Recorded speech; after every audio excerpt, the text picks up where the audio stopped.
I would like to preface this review with a true story, if you will. When I told a friend of mine, while we were having coffee at the local Timmy's, that I was planning on reviewing Wayne Gretzky Hockey for the Nintendo Entertainment System, he went into a sort of tirade, shall we say, about that game, about how it was an insult to ice hockey, an insult to Canada, and an insult to Wayne Gretzky himself. So one day, he and I played a couple of games, much to his own disdain and consternation, and I could sort of understand where he was coming from, and partly agree with his assessment. Wayne Gretzky Hockey could very well be an insult to ice hockey. It may also very well be an insult to Canada, but Wayne Gretzky? Not so much. I'm sure he made some nice pocket change out of this. It's bad enough that this horrible game came out in 1990 after the NES already had two superb hockey titles in Ice Hockey and Blades of Steel. But the real travesty is that the game was graced with Wayne Gretzky's name and likeness.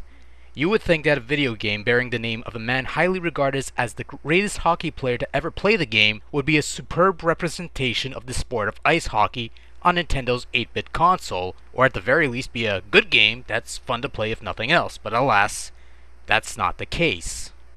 Upon starting the game and turning on your NES console, you're greeted with a neat little sequence of Wayne Gretzky shooting a puck at you before cutting to the title screen and the main menu. It's a rather nice sequence and pretty much the only good thing to be featured in a game like this. From there you're off to the main menu where you can set your various options. Pressing A will swap options and pressing select will swap categories. You could choose the duration of periods, the type of game you could play, and the speed of the game. You can play another player or watch a computer-only game, although I don't know why you'd want to do the latter. Eventually, you'll select your skill levels and your teams, all of which feature actual NHL players of the era, and once all that's done, it's off to the main game. You have three game types: practice, exhibition, and playoff. Don't think too hard on this one, because no matter which type of game you pick, you only play one game, and once that's done, it's back to the title screen. The playoff option doesn't simulate any tournament of any kind, but rather you just play the one game, and in the case of a tie, you'll just keep playing until the winning goal is scored. So unless you're locked in a tie game, playoff means nothing, essentially. Just about the only mode that offers any real difference in gameplay is the practice mode, which is essentially a 3-on-3 version of the same damn thing. On the surface, Wayne Gretzky Hockey seems like a standard game of ice hockey. 5-on-5 gameplay, some rules of hockey in play such as offsides and penalties, 3 periods of predetermined length, that sort of thing. The goal's pretty obvious: score more goals than your opponent. And while Wayne Gretzky Hockey does have the bare bones essentials of hockey down, the rest of it is, well, how do I put this in a nice way? I can't think of anything, so I won't go there. Controlling your player is a frustrating affair, quite frankly. Just attempting to move your player around is a chore in itself, never mind attempting to go for passes and shooting attempts. Changing players to control is done by pressing the select button, and is done in a cyclical fashion. When one of your teammates grabs the puck, you don't automatically get control of them, as with any other hockey game, quite frankly. You have to cycle through the list until they're flashing, which is rather annoying, but would not have been necessarily a big deal if the rest of the game was good. Pressing the A button will pass the puck and shoot the puck. Pressing the B button will allow you to call for a pass if desired, and you could theoretically hold down A to check an opposing player, but I'm just trying to figure out how to get my player to steer correctly without having him perform figure skating routines. Controlling your player wasn't a pain in the ass in Ice Hockey or Blades of Steel, or quite frankly any of the 500 EA NHL games released for the various consoles, so why is it an issue here?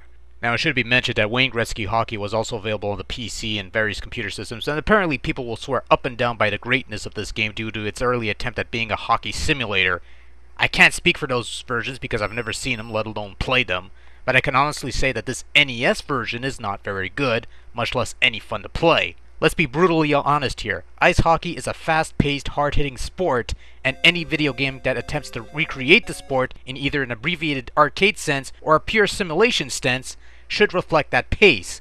Wayne Gretzky Hockey, for all intents and purposes, is not a fast-paced game, even on the game's so-called fast speed setting. And even with periods lasting 5 minutes long and the speed set to fast, the game feels long, dragged out, and slow in the most ungodly sense of the word. And when set to slow, it really moves slow. I have a hard time imagining anybody playing this game on the slow speed setting with 20-minute periods. It would be, quite frankly, a painful experience to endure. And again, what happens at the end of the game in the progress? Nothing. Win, lose, draw, you get the final score, and are back to the opening credits of the game. No fanfare, no celebrations, no nothing. That's it, that's all, end of story. Fail! In some strange way, playing Wayne Gretzky Hockey almost reminds me of the subpar Atari 7800 conversion of the arcade game Hat Trick. mainly due to how similar the players and hockey rinks are to each other, what with the choice of colors and the way the players look pale and sickly. However, whereas Hat-Trick's players are nice, somewhat detailed, and large, if not a bit stiff-moving, the players in Wayne Gretzky's hockey are not only stiff-moving, but also microscopic in size, bland in detail, and animate about as much as objects in a pop station LED game would. I feel bad for the blended colors and pixels supposedly representing the crowd for bearing witness to 8-bit blandness. On the other hand, the Jumbotron intermissions with the blue-skinned ref and goal animations look slightly better, and I'll even forgive the ref's blue skin because it's still a far better sight than, well, the main gameplay. As far as sounds go, there's quite frankly not enough of it. Then again, what few sound effects are in the game aren't all that pleasant to listen to. The crowd noise is your usual crowd noise, the whistle sound is your usual whistle sound, and the goal sound is ear-grating at best. And then there's the music clips, which aren't very good, in all honesty. The only other point of interest is that a couple of these tunes can also be heard in another THQ release, Where's Waldo? It is rather unfortunate that Wayne Gretzky's name had to be attached to what can be considered the most depressing hockey game to ever grace the NES. Surely if you were going to produce a game bearing the Great One's name, you would try to make the very best ice hockey game possible, or at the very least, a decent one, but sadly, Wayne Gretzky Hockey ends up being another predictably putrid video game designed solely to cash in on a brand name, a trend that seemed to be quite popular during the NES heydays, and maybe even a little beyond. It's pretty rubbish fare for the most part, and while I could certainly respect the opinion of others regarding this game, I'm almost afraid to think that there are those who would consider this acceptable fare. Now fortunately, attempts at providing a true hockey simulation would get better over time, but not necessarily on the NES.